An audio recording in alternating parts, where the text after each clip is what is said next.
Reading with your kids. Hola, ni hao, konnichiwa, assalamu alaikum, shalom, mahaba, ciao, bonjour, namaste, jumbo, bienvenidos. Hey, my name is Jed Lee. Welcome to Reading with Your Kids. We are coming to you from the beautiful, wonderful, historical neighborhood of Reedville, located in the southwest corner of Boston, Massachusetts. We are so very honored and absolutely delighted that you join us in our mission to help all families grow closer through reading. We do that by sharing fun, thoughtful, and thought-provoking conversations with fascinating people who just happen to be writing books for kids of all ages. You can help us in this very important mission. You can help us by writing a review, leaving a review on whatever app you are listening to our show through. You can also let all of your family and friends know about the show. Tell your kids' teachers, their librarian, their principal, and let them know that they can hear us on the WREB AM/FM 24/7 radio network. And they can find us on the iHeartRadio app, on Spotify, Apple Podcasts, Good Pods, Podcast Addict, CastBox, Player FM, Amazon Music, Audible, Boomplay, wherever you find your favorite shows. We have three wonderful guests for you today. First up, Kimberly Lovato will be here to celebrate Pisa Loves Bella. Frank Payne will be joining us to celebrate Webster the Beagle and his adventures at the river. And Lindsay Hobson will be here to celebrate her middle grade horror. It's called The Girl in the Window. Before we invite our guests into the studio, we have a brand new Reading with Your Kids Certified Great Read to introduce you to. Dash and Nikki and the Jelly Bean Game, written by Anthony Deloney. This is a delightful addition to the acclaimed Kids Money Book series, written by Anthony Deloney. This charming story follows siblings Dash and Nikki as they embark on a surprising adventure one ordinary morning. Awakened by their alarm clock, the siblings discover a mysterious note alongside a jar filled with their favorite treat, jelly beans. The plot revolves around a cleverly designed game where Dash and Nikki learn valuable lessons about patience, sharing, and saving. The game's rules are quite simple yet very profound. The longer they wait without eating their jelly beans, the more they accumulate. This whimsical setup effectively teaches children the importance of delayed gratification and teamwork. As the story unfolds, Dash's initial inclination to hoard all the jelly beans evolves into a heartwarming realization of the joy of helping his sister Nikki. The narrative beautifully captures the essence of sibling dynamics, with moments of competition giving way to cooperation and mutual support. The colorful descriptions and rhythmic storytelling keep the young readers engaged, while the underlying message about financial wisdom subtly permeates the tale. The illustrations complement the text perfectly, bringing the characters and their emotions to life. The vibrant imagery of jelly beans, balloons, and the siblings' animated expression add an extra layer of enjoyment for readers. Overall, Dash and Nikki and the Jelly Bean Game is a delightful read that combines fun and learning in an effortlessly engaging manner. It's the perfect book for parents and educators aiming to introduce concepts of financial literacy and the value of patience to young minds. The story's blend of humor, warmth, and wisdom makes it a standout in children's literature. Get your copy today. Dash and Nikki and the Jelly Bean Game, written by Anthony Deloney. It's our Reading with Your Kids Certified Great Read. Join us right now from the beautiful nation of France. Our guest is here today to celebrate her beautiful new children's book. It is a Reading with Your Kids Certified Great Read, and it's called Pisa Loves Bella. Please welcome to the show, Kimberly Lovato. Hey, Kimberly, how are you? Hey, I'm great. Thanks for having me. Delighted to have you on. Congratulations that our Certified Great Read panel loved Pisa Loves Bella. Oh, I'm so glad that it's loved. That's my goal. Wonderful. Tell us a little bit about the book, please. Sure. So as the name indicates, Pisa, the town in Italy, in Tuscany, Italy, has a famous leaning tower, Pisa, and she is my main character. And one day she overhears some unkind words about her lean and makes a drastic change that has her friends and visitors worried that she won't go back to the way she was. But thanks to the help of some good friends in the community, she realizes that just being herself is just right. What a great message for kids to hear, because kids are bound to hear someone say something negative, or someone say something that they interpret as negative. That's right. It's true. And I think we feel like we learn and we try to teach our kids growing up not to say, the sticks and stones may break my bones, but names will never hurt me. But they really do hurt when you hear something about your appearance or your performance. So that really resonated with me when I was writing the book. The book was always going to be a travel themed, but also about kindness, because you're never too young to learn about kindness. And in this book in particular, the message is that words really do matter, good, mean words and helpful words. You mentioned the book being about travel. That's how you're made a living. You've been a travel writer. Yeah, I've been a travel writer for, I hate to age myself, but about 20 years now. I started as a freelance, I started as a community journalist and fell into travel and realized, wow, I really like this. And we moved around a lot as a family with my husband's job. So my daughter went to school 6 years in Belgium. And we have our house in France we've had for 20 years. So we do spend a lot of time traveling, and I just love I love writing about the wonders of the world, the people I meet, the food. And so I knew a children's book, when I wanted to write a children's book, that travel would feature somehow. Yeah. What was it about the Leaning Tower of Pisa that made you choose to have her as the main character in this book?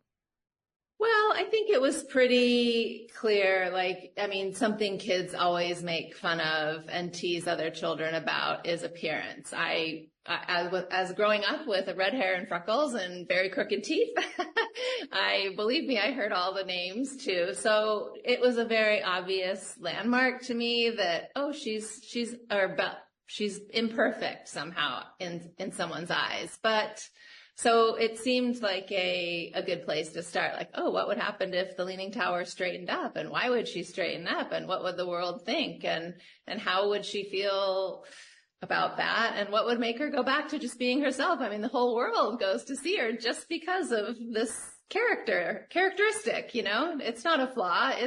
It's her tower power kind of, so it seemed like an easy target, if you will, but to relate the message that I was hoping to relate. Yeah. So I'm thinking that this book is perfect for a number of to launch a number of different discussions. Obviously, the one that we've been talking about kindness. Also, I think we can talk to our kids a little bit about maybe developing a little bit thicker skin, and not seeing if we can develop ways so that we don't allow those unkind words, whether they're meant to be unkind or not, to bother us as much. Yeah, it's true. It's interesting that you say that, Jed, because someone read my book and said, well, I think Bella overreacted. And I thought, I wonder if this person has children, because even the smallest words can be hurtful. You don't know how something is going to hurt a child, or maybe they're just feeling low one day, or sad, or they're really nervous, or whatever. And so while I think it is important to develop thick skin, I also think it's really important to be empathetic, that these small words can really, really hurt a small person, who really hasn't maybe fully emotionally developed, or doesn't have that confidence. So yeah, I mean, thick skin is obviously important, and as you grow and become more mature, it gets easier. But for very young children, I really think words matter. Yeah. One of the things that I often mentioned in my educational magic show is you can be talking to somebody and something that you say to them on Monday and Tuesday that they laugh about, maybe when they hear it on Wednesday, for whatever reason, they hear it differently and it hurts. So your point about being empathetic and kind, I think, is very, very important. Yeah, I mean, sometimes it just depends on the mood you're into and how you take it and who you're surrounded with. And, in my book, Bella is surrounded by a great community and people who come from all over the world to see her. I guess it just, you're right. You can take things different way depending on the weather and the time of day. So it's true. Hey, I'm really curious. I shared with Kimberly before we started recording that my beautiful wife and I visited Bologna, Italy, and there, I think they have 3 or 4 different towers with 500 or 600 steps. Is that just an Italian thing that they have these big towers, or is that a European thing? Well, Italy in particular does seem to have a lot of towers, and actually, there are a lot of towers, but you're right, Italy does. And bell towers in particular, they're a part of cathedrals. She's not really named Bella. I named her Bella, but the bell tower of Pisa was actually the bell tower built for the cathedral. So anywhere there's a cathedral, there's often a bell tower. And our other towers, I think just from it being a nation of warring places where they needed a vantage point, right? And now they're just remarkable to visit. Unfortunately, you have to climb up a lot of stairs to get to the top, but including the bell tower in Pisa, which, since it's leaning, adds another element to climbing the top. Yeah, I'm really curious because we didn't have a chance to get to Pisa while we're in Italy. What's causing the lean? Well, gosh, I did a lot of research on that, but really it's it's been leaning since almost day one, 800 years ago. So it's the ground underneath that caused the lean. So a little soft ground underneath. And I think they've spent years, decades, centuries trying to correct the lean and eventually got to it. I think it was even in the 90s that they closed it, 90s or 2000s, I can't recall, but they closed it just to make sure it didn't topple over and short it up. They don't ring the bells manually anymore to keep it from, possibly swinging it over. But yeah, it was apparently the soil underneath that weakened, with this heavy marble. That was, yeah. Yeah. The other conversation that I think your book can facilitate is just a general conversation about travel. Mm-hmm. And you've obviously traveled all throughout Europe and probably the world. Talk to us, because Americans have get a bad rap about not traveling, and there's so many people here in the States that don't even have a passport for whatever reason. Can you talk a little bit about how we can encourage our kids to get out there and explore and travel this beautiful world? Yeah, that was definitely a motivation behind the book too, because it is true. The world is wonderful, and it's important to understand that there's other languages, other cultures, other religions, other traditions. But honestly, the more I travel, and I have traveled a lot, I've been on all 7 continents, I realize we're all more alike than we're different. And that comes from just getting out there. And we may speak different languages and dress differently, but in the end, I feel like as humans, we all want the same things. We want, food on our table, a shelter over our head. We want our children to be healthy and happy and prosperous in the future. We want a great community around us to lean on when we need them. And I truly believe that the more you travel, the more you realize we are more similar than different. And that's why I think it's really important to spark curiosity in adults too, and learn a couple words in the language. It's fun for kids to go to Italy and order gelato. You're going to eat it anyway, so you might as well try to order it in Italian. And gosh, no one loves children more than the Italians. Speaking of language and trying to learn the language, one of the things that I found is no matter where I go, and I'm barely fluent in English, so there's no second language that I have that I'm fluent in. Spanish, I can get by pretty good. But just making the attempt to say hello, I always, no matter where I'm going, I try to learn how to say hello. I'm sorry I don't speak your language. Can you help me in English? Yes. It makes all the difference in the world. It sure does. And, gosh, I've been coming to France for a really long time, and Italy. My husband's Italian, so we've been married almost 30 years. So I've spent a lot of time in Italy as well. And it is amazing how appreciated it is just to say a couple words. And the reality is almost everywhere you go now, people do speak English. Now I'm in France. I speak fluent French, but it's hard to get people to speak to me in French now because they now want to practice English. And, but that wasn't the case a few years ago, but it certainly is appreciated and it's fun. I just met with a friend in Paris. She brought her 9-year-old child to Paris for a month. He's in French immersion school in New Orleans. And so she brought him to France for a month. And oh my gosh, he was correcting all of us and ordering. And the people just loved that their child was speaking in French and correcting the grown-ups. It was great. That's cool. Very cool. You mentioned that you've been to all 7 continents.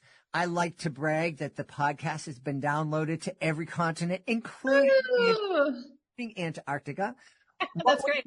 Yeah. What was the place that was the most different in your travels?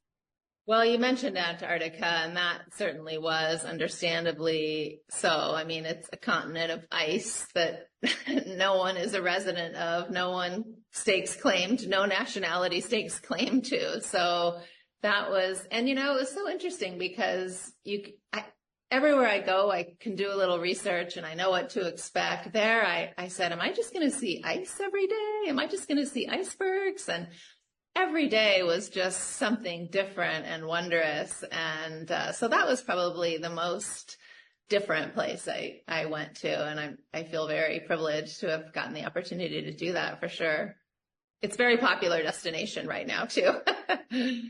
One of the things I hear from parents is that it's so difficult to travel with kids.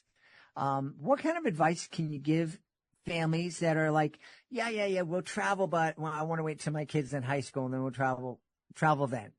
Yeah, I guess it depends on their definition of difficult. If kids have special needs or something like they're mobility challenged, I can see where parents might feel like that could put extra stress on them. But otherwise, it's as difficult as you let it. And then I would honestly suggest, there are great, not to promote anyone or anything, but there are a lot of hotels and travel agencies that cater to families traveling with kids, and they make it easy. They know the ones that have the connecting rooms and the cribs and the strollers if you don't want to pack your own gear, and where you can rent car seats. So if you want to travel, I think the plane flight can be difficult, but once you get somewhere, I think there are so many places catering to children, and then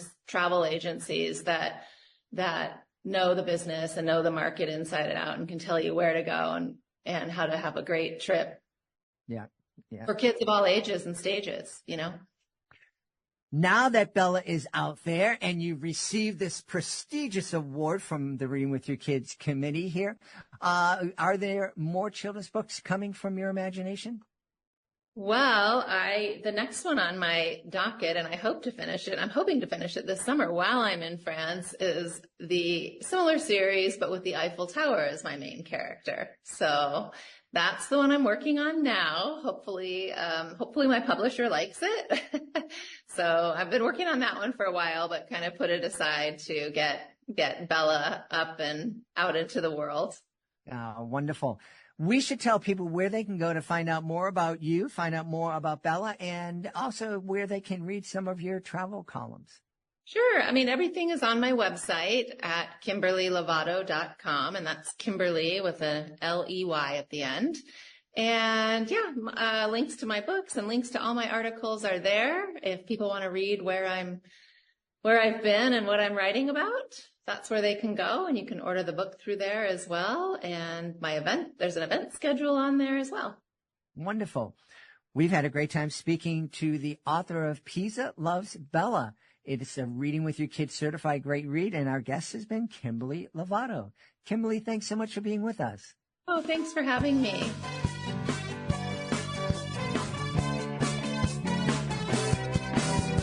Kindness is quite magical, and respect is magical too. When you travel as much as Jed does, the magic comes right through. But he's not alone in his quest, he's got some helpers in his crew. 3 dogs that help him stage his show and bring it right to you. Real Magic Podcast, it's so much fun in many ways. Real Magic Podcast, tune in and you'll be amazed.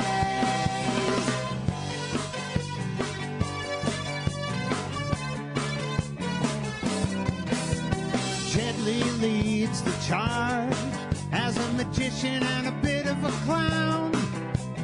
Calvin is a goofy pit bull who never seems to be down.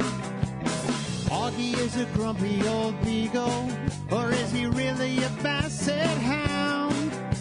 And Daisy is a border collie wiener dog that knows her way around. Real Magic Podcast, it's so much fun in many ways. Real Magic Podcast, tune in and you'll be amazed. Real Magic Podcast, it's so much fun in many ways. Real Magic Podcast, tune in and you'll be amazed. Join us right now from Richmond in the state of Virginia. Our guest is here today to celebrate his brand new children's book. Is called Webster the Beagle and His Adventures at the River. Please welcome to the show, Frank Payne. Hey, Frank, how are you? I'm doing great. Thank you, Jed, for having me. I appreciate it. And looking forward to having a great time this evening. I'm delighted to have you. I was sharing with Frank before we started because I'm imagining Webster is this just really fun, lovable beagle. And I was telling him how Augie, the security dog here in the studio, is great security dog because he's pretty miserable and old. And I'm sure I have another security dog here named Billy and River, which individuals might hear them throughout this podcast. So I apologize if you hear some barking, but it could happen. No worries at all. So tell us about Webster and his adventures at the river. So Webster and his adventures Webster the Beagle and his adventures at the river is a sequel to my first book, which was Webster the Beagle. And the first book talks about how I actually found Webster, who was a lost beagle, while I was hunting one day. I ended up trading 2 bags of dog food for him, because I realized who the owner was. I did not realize he'd been missing for 3 or 4 days. So once I took Webster home, here, this was a born hunting dog, so he spent his first 4 years in a kennel with about 100 other dogs. Wow. So now this is all new to him. I realized how special the dog was, so I made him a therapy dog. So we introduced him to the therapy arena, which meant children's hospitals, nursing homes, and rehab centers. And then it became such a compelling story, I thought I should write about it. So I did. So the second book talks about him continuing his journey with us. A few things that we love to do is go to our river home, and we would take River with us. So the second book, which is Adventures at the River, talks about Webster engaging with other animals that either live on the river or in the river. And that's how we describe these animals through Webster's eyes. That's really fun. What kind of animals does Webster meet and tell us about? Okay. Each season, we would navigate the Rappahannock River with different animals. The first season talks about the spring, and that's when the osprey arrive. So the osprey is a bird that lives on the river. Some call it the fish hawk. They don't need drink water. They eat only fish. And they live near us and above us. And actually, I made the home for them. A lot of them are man-made structures, or they make their own. And each season, they had a couple new chicks. So the first encounter is with osprey and how they mate for life, and they have chicks every year. The second season, it has to do with crabbing. So we would go crabbing, and I would take Webster with me. And one day he got a little too close, and he got pinched in the nose, and that's in the book, which tells a little funny story about it.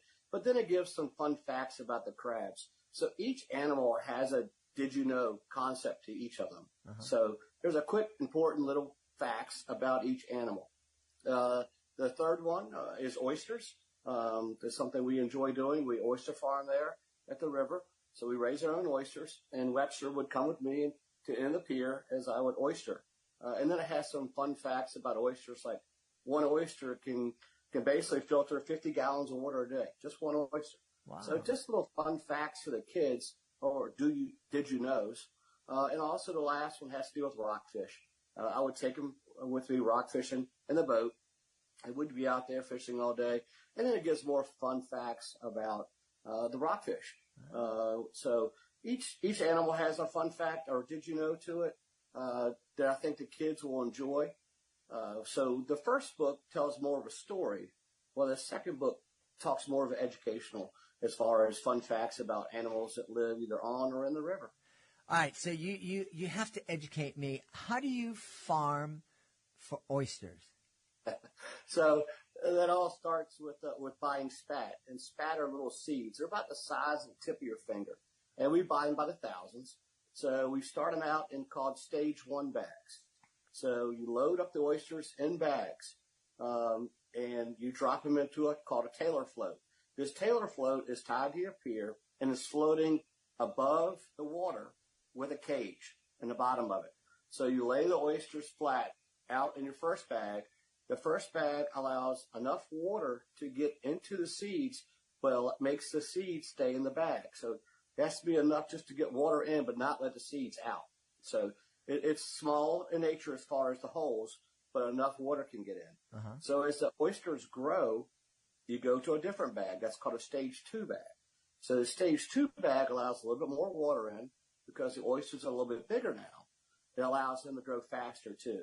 And then the last stage is just the float itself. So you take all the oysters out of the bags and you put them in just the float. So, and then anytime you want oysters, we just get in the pier, get in the water, and take out the oysters. All right, so I have to, I may embarrass myself incredibly. I had never thought of where do clams and oysters come from. Oysters come from a seed, and and so when you open up the oyster, are there seeds in there that someone could theoretically find and? In nature, yes. These are not. These are kind of almost man-made, so they're going to be sterile. Okay. The ones that are natural are not. So that process is a little bit different, and they grow naturally. And there's oyster lava that's in the river. It's just lava, and it attaches to items like a pier pylon or an oyster reef, which is at the bottom of the river, and they grow naturally. And there's nothing I can do with that one. What we do is we buy the seeds already pre-done. Someone has already gone through that first phase for us. Uh-huh. So I'm expecting them at probably a second phase when they've already grown a little bit. And they're sterile. They grow faster. We start them. I start planting them in March and April, and they're ready to go by September, October. So not even a year. You know, everybody out there listening may very well know all about that. I didn't know about it. I have a feeling there are other people that, and that would be a really fun thing to talk to our kids about. And not only talking about how oysters grow and how you farm them, but talking about some other creatures that we're familiar with, but we don't kind of think about, like, how does the clam grow and all that other kind of stuff. Right. And like the crabs, we mentioned the crabs. I didn't realize that the crabs the female only has babies once, and they're 2 to 3 million at a time. These are fun facts that are in the book. And of course they molt, which means they actually shed their skin and they get bigger by being another shell. So that's why you get the thing, the soft shell crabs. They're catching the crab as they molt, and they're frying the crabs up, and they're delicacy, I will say. But that's just fun facts that are in the book. Yeah. I know osprey mate for life. Same mates come back every year.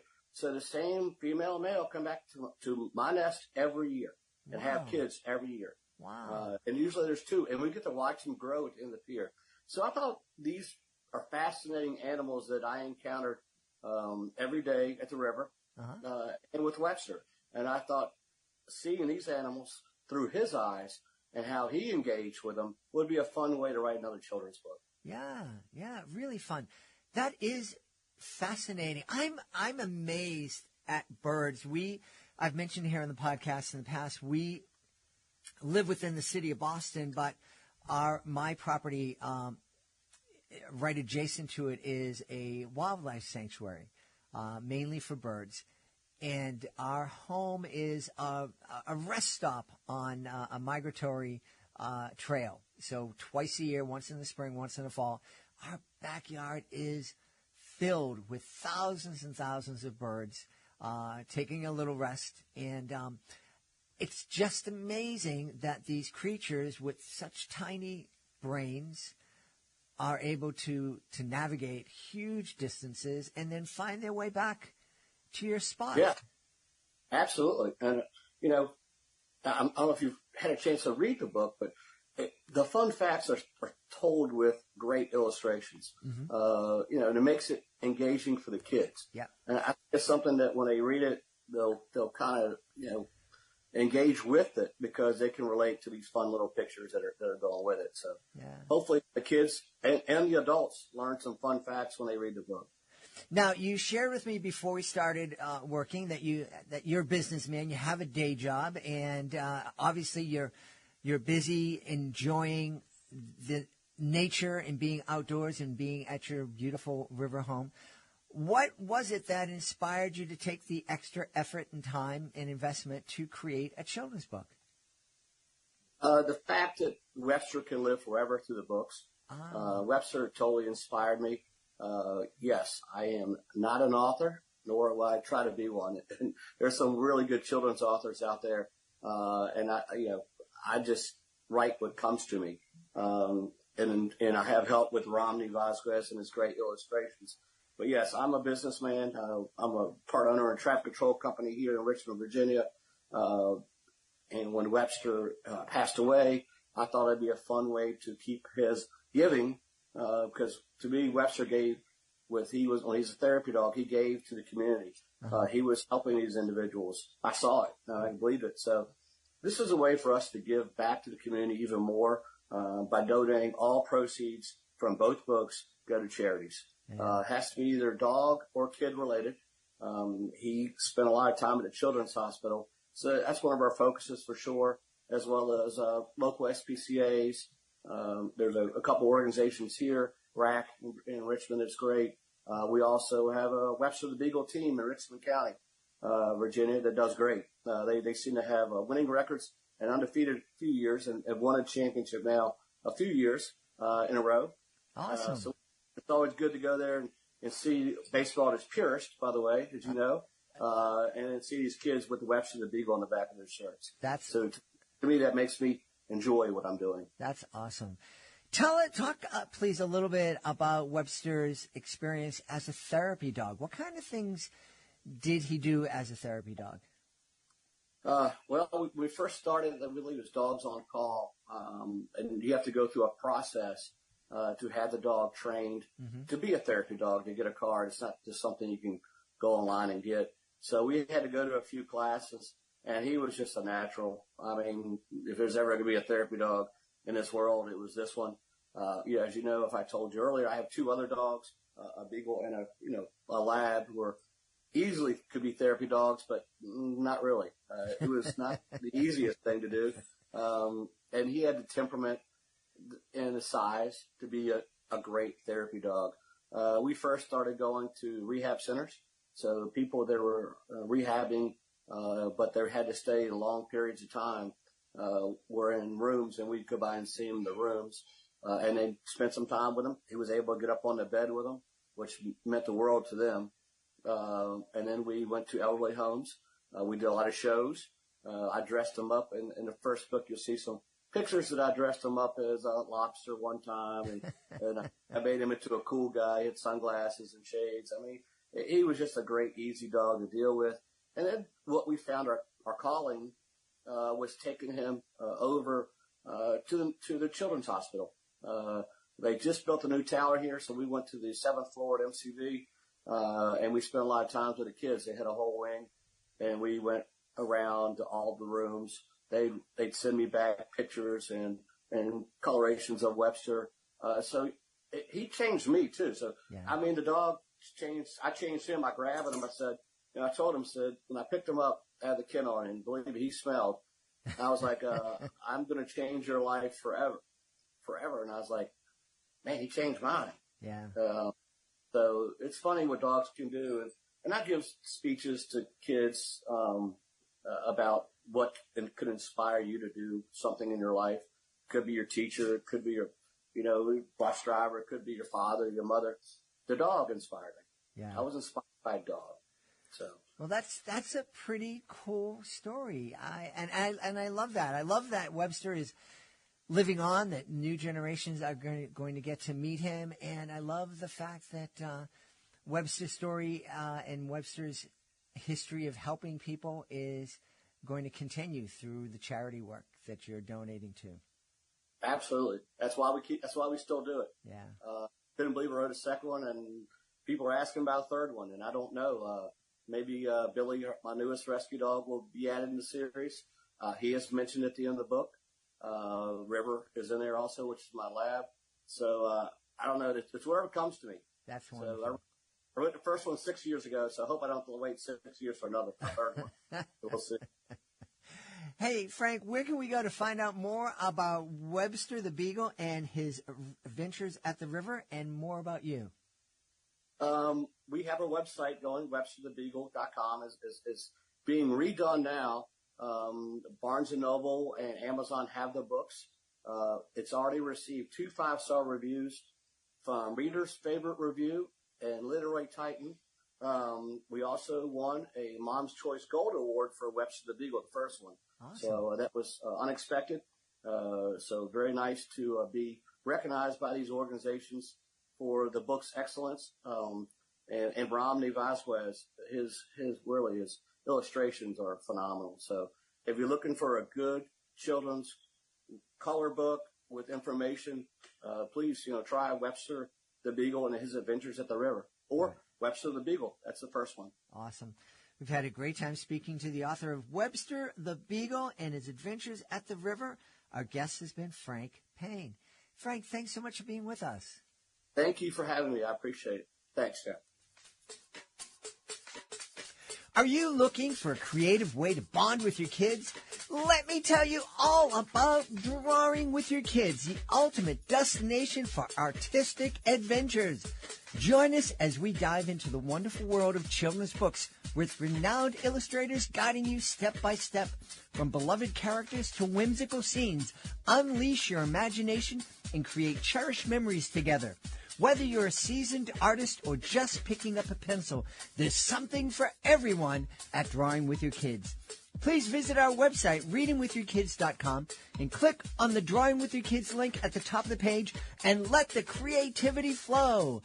Drawing with Your Kids, where every stroke brings stories to life.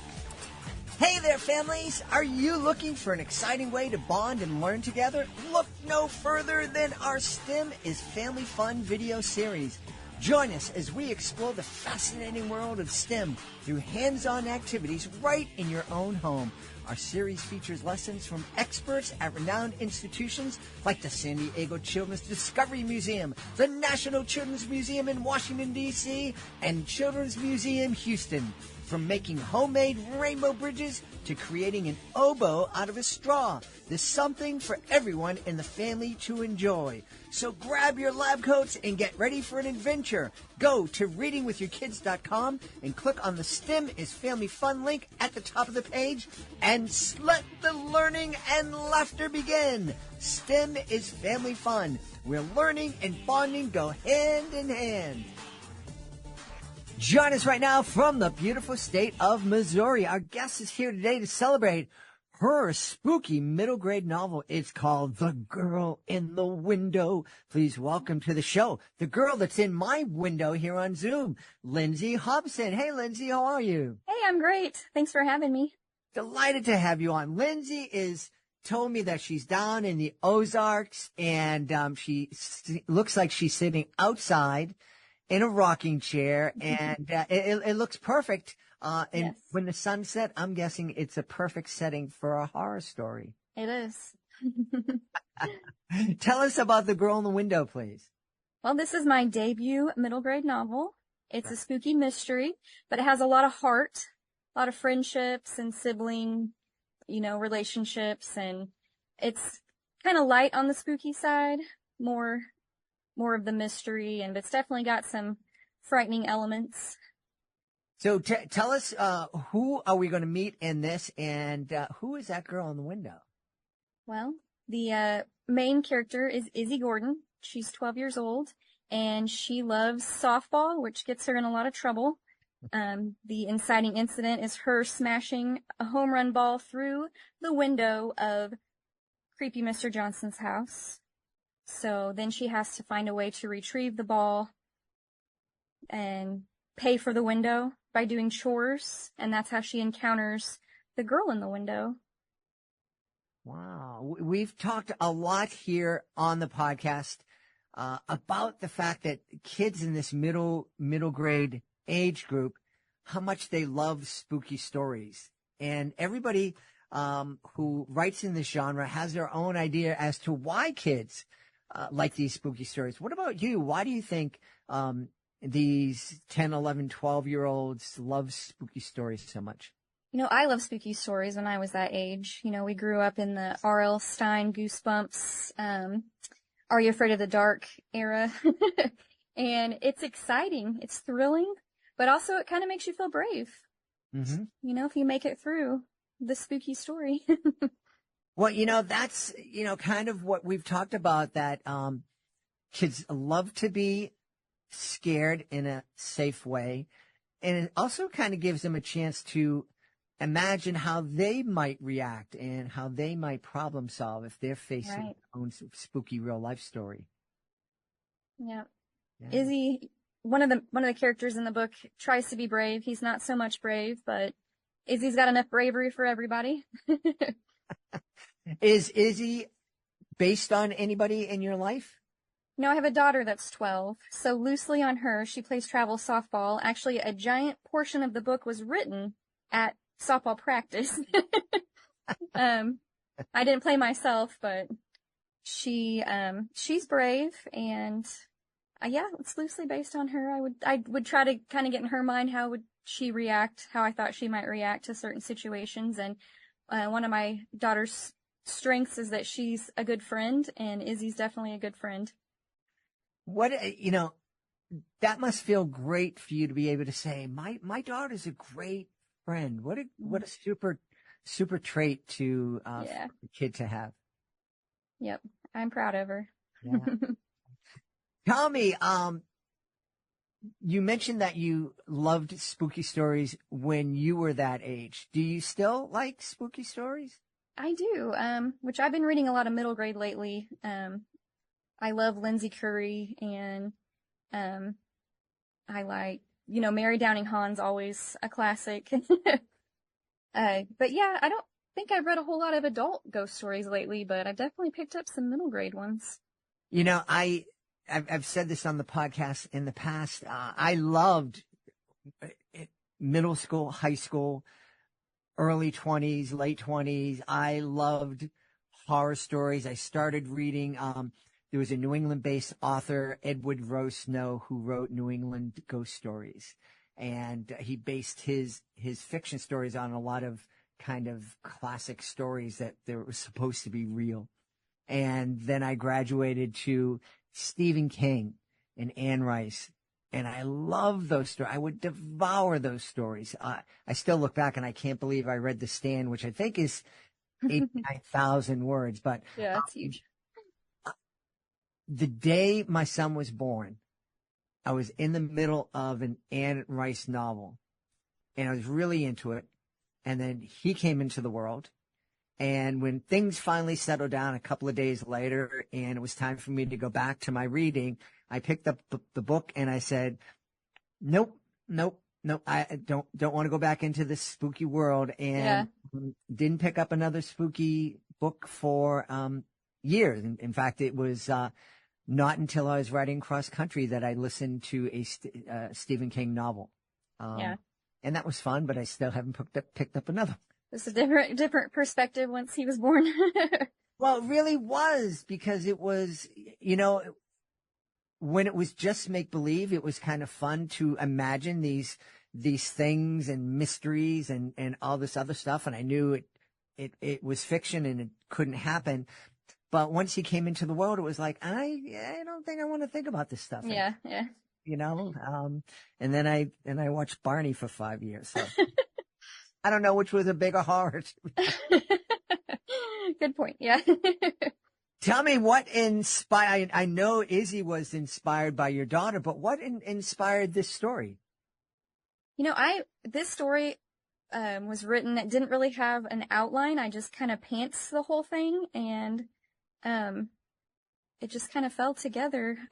It was, kind of Sandlot meets, R.L. Stine, I guess. Very cool. Very cool. I one of the things that I have such a fond memory of, my daughter, when she was in 3rd or 4th grade, I think, she had been seeing these advertisements for one of the Ghost Hunter TV shows. And she wanted somebody to watch it. She wanted to watch it, but she didn't want to watch it by herself. And nobody was interested in watching it with her. And so I said, okay, me. And for the next 3 or 4 years, whatever day that show was on, we would sit down and watch it, and they would never be able to find a ghost. But it was such a wonderful way to bond with my daughter, and it's just another reminder that, when we're reading with our kids, when they're babies and they're in our arms, it should continue on after they start reading independently and absolutely, and grow into other things. What I love about middle grade specifically is this is the age that the kids start picking what they want to read, what they're interested in. So it's been fun to see, when my daughter was little, of course, we read picture books to the point of where I'd say, you've got to limit it to 8 a night, just 8 or 10 or whatever. Just we've got to stop at some point. But it's been fun to see what kind of books she picks up now, and wants to read. And then she wants to tell me the entire plot of the story. And it's been fun to see what she likes and doesn't like. And if it's got a dog in it, she's usually there for it, but that dog better not get hurt. Todd, what kind of conversations do you think families can have if they co-read The Girl in the Window together? That's a great question. There's a lot of middle school like friendship dynamics. Like friendships are starting to change a little bit. It's been your best friend down the street your whole life, but things are starting to change a little bit. Or there is parent loss in the book, Izzy's father. So that's a conversation. Of course, The Girl in the Window was a family loss as well. And then just the different ways that they can cope with that. In one family, it drove everybody kind of apart after the loss, and one, it brought everybody together. So that's a big part of the book. I feel like there's a lot of heart in it. Mm-hmm. Or, just maybe parents can talk about what books they like to read when they were that age. Sure. Yeah. You know, if they like the spooky stories when they were young, what they remember reading, what their favorite books are. Yeah. You know, you were mentioning that loss can sometimes drive families apart, sometimes bring them together. Do you have any insight, any kind of thoughts as to why that might happen within a family? Is there like a secret sauce or a secret strategy families can have as they're experiencing a loss to help them grow closer together? In the girls' family, they didn't talk about it. Mm-hmm. So I think that drove them apart. Mm-hmm. They just really didn't process that. They kind of just tried to deal with it in their own way. Mm-hmm. In Izzy's family, they, you know, the siblings kind of became closer. They relied on each other a lot. The mom, you know, was working a lot. And so the siblings kind of had to take care of each other, and they had each other to talk to and lean on and Mm-hmm. kind of go through that. And they wanted to be there for their mom, especially. So. Yeah. I think that's good advice. Talk to each other, be there for each other. Yeah. Hey, we should be there for you and give you an opportunity to tell everybody where they can go to find out more about The Girl in the Window and find out more about you. Well, I'm on social media, Facebook, Twitter, Instagram. I do have a website, and a link tree that gets you to all those places. The book itself is available wherever books are sold. So wherever you like to buy books at, you can find it there. We've had a great time speaking to the author of The Girl in the Window. It's the debut middle grade horror from our guest, Lindsay Hobson. Lindsay, thanks so much for being with us. Yeah, thanks for having me.